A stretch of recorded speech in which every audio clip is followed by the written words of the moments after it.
ગઈકાલે સુરતના કાપોદ્રા વિસ્તારમાં દશરથનગર સોસાયટી ખાતે શ્રી રાધાકૃષ્ણ પ્રેમ મંદિરના જીર્ણોદ્ધાર પ્રસંગે સત્સંગ કીર્તનનું આયોજન કરવામાં આવ્યું। સુરતના કાપોદ્રા વિસ્તારમાં દશરથનગર સોસાયટી ખાતે શ્રી રાધાકૃષ્ણ પ્રેમ મંદિરનું જીર્ણોદ્ધાર પ્રસંગે સત્સંગ કીર્તનનું આયોજન કરવામાં આવ્યું હતું। શ્રી રાધાકૃષ્ણ પ્રેમ મંદિર સંસ્થાન તામથરે તાલુકો શિંદખેડા જિલ્લો ધૂળે આયોજિત નિધિ સંકલન કાર્યક્રમ તારીખ 10 માર્ચ 2024 વાર રવિવારના રોજ રાખવામાં આવ્યો હતો, જેમાં મોટી સંખ્યામાં મહારાષ્ટ્રીયન સમાજના લોકો ઉપસ્થિત રહ્યા હતા। હરિભક્ત શ્રી પરમેશ્વરજી મહારાજ ઉગલેએ પોતાના કીર્તનથી લોકોને મંત્રમુગ્ધ કરી નાખ્યા હતા। સુરતથી સુનિલ પાટીલ, સત્યનો અવાજ ગુજરાતી ન્યૂઝ।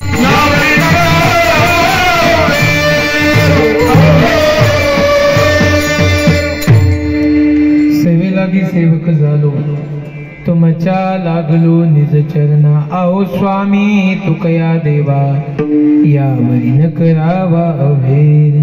मस्तक हे पायावर